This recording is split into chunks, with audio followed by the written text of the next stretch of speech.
Cinta sinode sampai buang firman itu berhala. Sinode sudah jelas-jelas sesat. Lembaga yang kita pegang ini sesat misalnya. Atau bukan sesat tapi tidak mau omong kebenaran. Lebih memilih apatis, cari aman. Lalu lebih gereja yang harusnya urus Injil, mereka urus politik. Bukan tidak boleh, gereja juga bisa dong ambil andil di situ demi kepentingan banyak orang. Tapi emang yakin lu pilih orang yang benar? Bagaimana kalau lu pilih tukang bersina?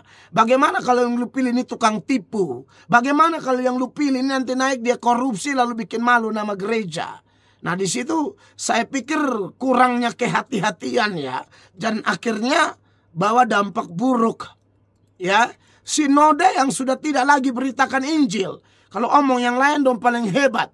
Ya omong selalu bilang kemanusiaan tapi ketuhanan mereka geser. Ini berhala dong. Betul kita disuruh mengasihi sesama tapi dimulai dengan memprioritaskan Allah. Ketika sudah memprioritaskan Allah, Allah akan kasih rohnya sehingga kita mampu mempraktikkan kasih kepada sesama. Lu jangan balik. Salah itu. Lanjut ke pertanyaan yang kedua. Silakan. Dalam suatu ibadah penyegaran iman, pembicara berkata bahwa Ishak memberkati Yakub karena mencium ambisi ilahi dalam diri Yakub. Bagaimana menurut Bapak Gembala? Ishak memberkati Yakub karena mencium ambisi ilahi. Ya itu mesti didengar secara utuh ya. Khotbahnya ya. Karena saya tidak tahu seperti apa utuhnya khotbah yang Anda sedang kutip. Tapi kalau kita ngomong sebenarnya back to the Bible ya.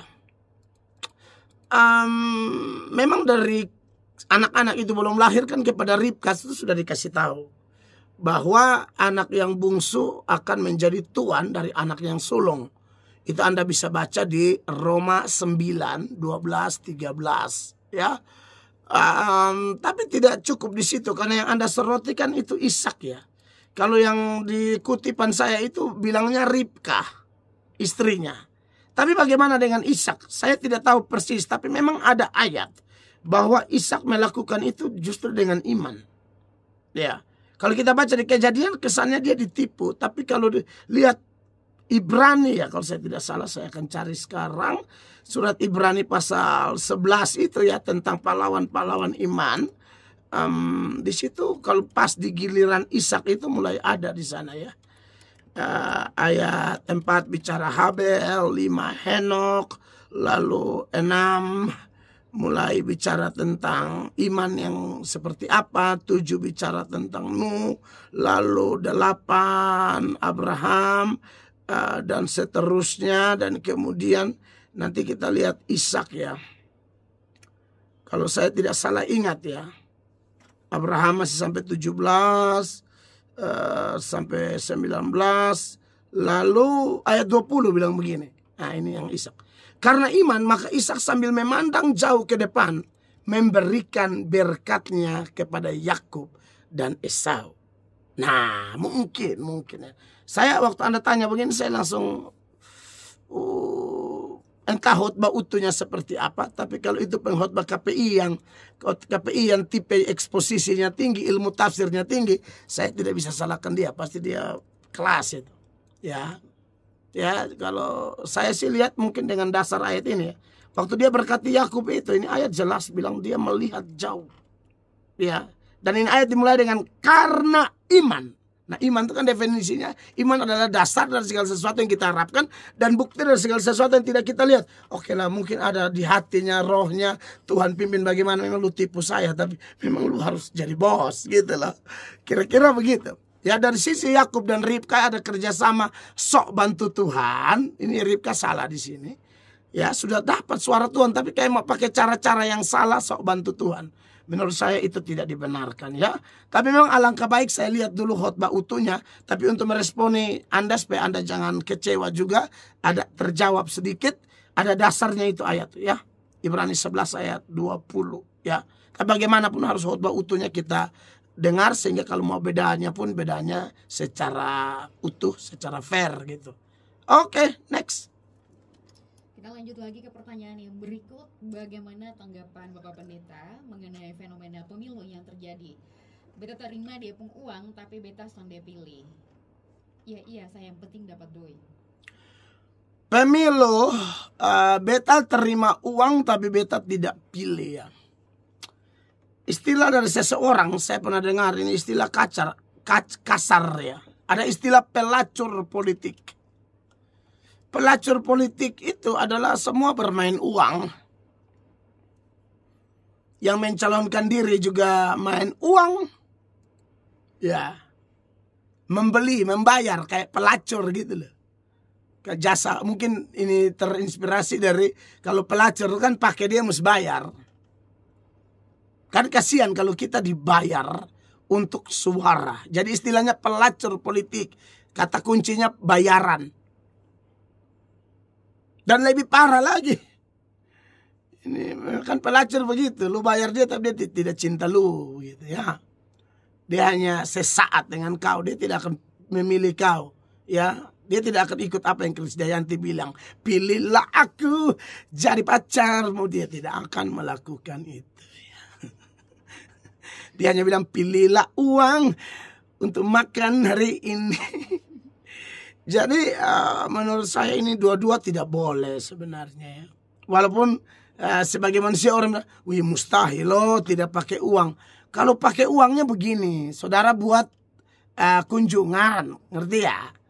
Lalu saudara bikin makan-makan ya boleh, wajar lah orang datang, ada snack apa. Ini susahnya ada snack lalu bilang ini hanya dari hati ke hati. Oh itu lupa hati.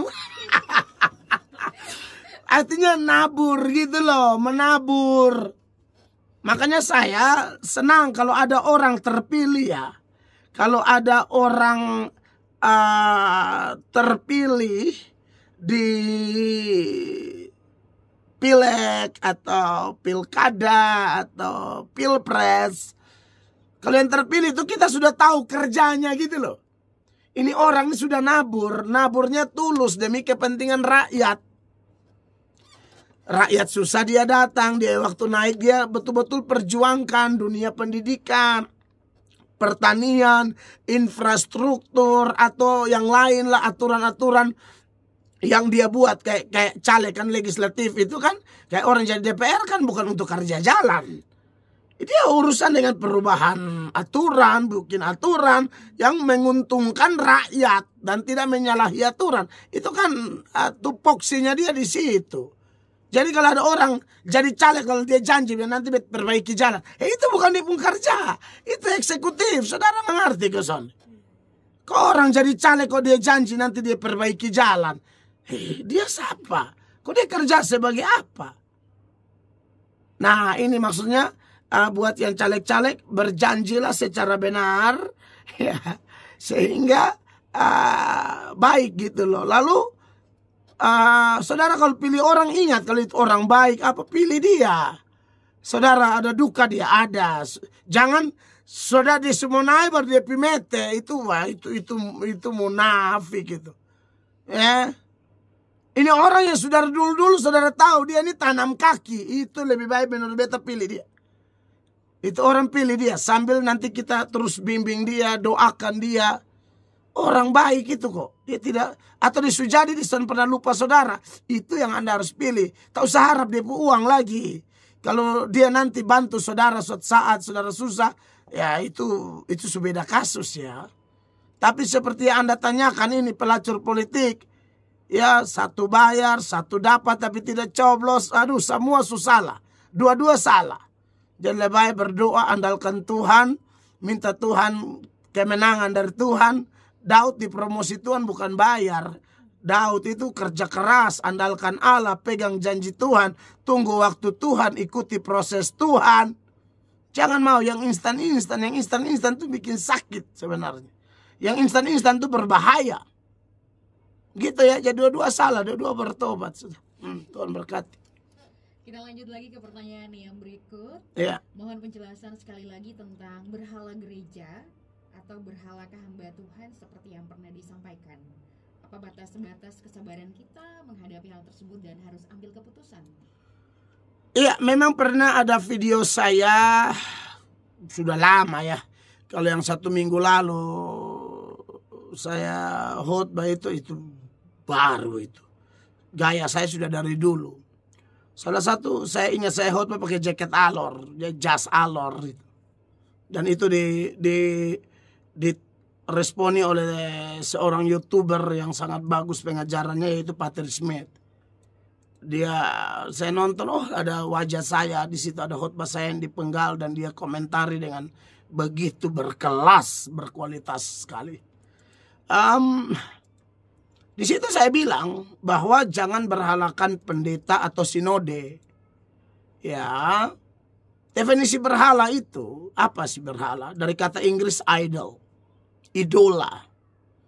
Berhala itu definisinya adalah apapun atau siapapun yang menggeser Allah dari prioritas tertinggi, itu berhala. Atau apapun yang berdiri antara kita dan Allah dan akhirnya merusak hubungan kita dengan Allah, itu berhala. Cinta sinode sampai buang firman, itu berhala. Sinode sudah jelas-jelas sesat. Lembaga yang kita pegang ini sesat misalnya. Atau bukan sesat tapi tidak mau omong kebenaran. Lebih memilih apatis, cari aman. Lalu lebih gereja yang harusnya urus Injil, mereka urus politik. Bukan tidak boleh, gereja juga bisa dong ambil andil di situ demi kepentingan banyak orang. Tapi emang yakin lu pilih orang yang benar? Bagaimana kalau lu pilih tukang bersina? Bagaimana kalau yang lu pilih ini tukang tipu? Bagaimana kalau yang lu pilih ini nanti naik dia korupsi lalu bikin malu nama gereja? Nah di situ saya pikir kurangnya kehati-hatian ya, dan akhirnya bawa dampak buruk. Ya, sinode yang sudah tidak lagi beritakan Injil. Kalau omong yang lain dong paling hebat. Ya, omong selalu bilang kemanusiaan, tapi ketuhanan mereka geser. Ini berhala dong. Betul, kita disuruh mengasihi sesama, tapi dimulai dengan memprioritaskan Allah. Ketika sudah memprioritaskan Allah, Allah akan kasih rohnya, sehingga kita mampu mempraktikkan kasih kepada sesama. Lu jangan balik. Salah itu. Hukum kasih itu kasih Tuhan Allah dahulu, baru sesama, baru diri sendiri. Sekarang kebalik, alasan kemanusiaan, firman digeser, sudah tidak ada lagi pemberitaan Injil dari mimbar, ya. Kadang-kadang dari mimbar juga khotbah tentang kebersihan. Bukan tidak boleh, tapi kan sudah ada dinas kebersihan. Gereja lebih tekankan olahraga, padahal ada dispora.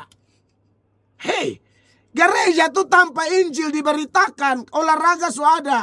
Dispora, budaya sudah ada, dinas kebudayaan, pendidikan, apalagi dinas kebersihan sudah ada. Jangan sabotase dong orang punya kerjaan.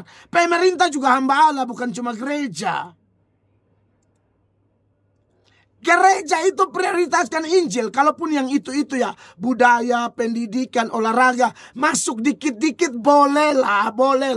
Tapi jangan kita orang gereja, pendeta, yang sekolah teologi ya, kurang omong Injil, ya, tapi lebih omong yang tidak jelas. Nah, lalu kalau ditegur tidak mau, Anda terikat berhala tuh. Berhalanya siapa? Bisa jadi dirimu sendiri, hai pemimpin. Berhalanya siapa? Bisa jadi aturan yang kau buat. Ya, kebijakan yang kau keluarkan. Kebijakan yang kau keluarkan itu kok mengorbankan Injil. Menonjolkan perasaan atau kepentingan orang-orang tertentu. Contoh kasus deh. Ya kan? Saudara tolak pendeta, penginjil yang beritakan Injil. Lalu saudara kasih masuk orang-orang yang tidak tahu omong apa. Menurut saya ini bahaya di situ. Anda menggeser Tuhan. Jangan lihat penginjilnya dong. Lihat dia omong apa. Dia kalau khotbah dia bicara apa. Gitu kan. Menurut saya begitu. Atau pendeta berhala. Pendeta yang sudah jelas-jelas ajaran sesat. Perilaku juga sesat. Dinasehatin tidak mau. Kalau yang mau syukur. Anda mendapatkannya kembali. Tapi kalau yang tidak mau. Waduh, dia telah jadi berhala. Ajarannya sudah sesat, dia bilang Tritunggal sesat, dia bilang Yesus cuma ilah kecil. Lalu saudara masih cinta organisasi yang dia pimpin atau pendeta itu sendiri, itu berhala. Maka kalau dalam batasan saudara sudah kasih masukan, Saudara tanya batasan di mana kalau tidak salah ya, dia tanya begitu. Saudara kasih masukan, dia tidak mau dengar. Saran saya pindah gereja. Pindah, harus pindah. Jangan tetap di situ, nanti kau tidak bertumbuh, kamu hanya sesak napas di situ dan mereka tidak mendengarkan seruan kebenaran yang kau sampaikan. Kamu buang mutiara di babi, kebaskan kaki, pindah. Ya, kebaskan debu di alas kakimu, pindah gereja. Tidak apa-apa, pindah gereja tidak dosa. Ya, asal dengan alasan yang benar. Kalau pendetanya khotbah benar, Anda tersinggung, Anda pindah, itu pindah gereja yang salah. Tapi kalau di situ tidak ada penginjilan lagi, sudah ada keburukan, kebusukan, Anda sudah bersuara ya. Ingat, saya kasih penekanan, Anda sudah bersuara, tapi tidak mau, tinggalkan dia. Saya tutup dengan ayat ini ya. Titus pasal 3. Aduh, ini acara lain. Haleluya. Titus 3 ayat 10. Seorang bidat yang sudah 1-2 kali kau nasihati, hendaklah engkau jauhi. Begitu ya, itu firmannya. Jadi yang sesat-sesat menghindar. Ngapain di situ terus? Tuhan berkati. Terima kasih banyak untuk jawaban dari pertanyaan terakhir sekaligus mengakhiri kebersamaan kita hari ini 25 November 2023. Wow. Terima kasih Bapak Pendeta untuk hari ini, diberkati dalam pelayanan, diberikan kesehatan terus bersama dengan keluarga.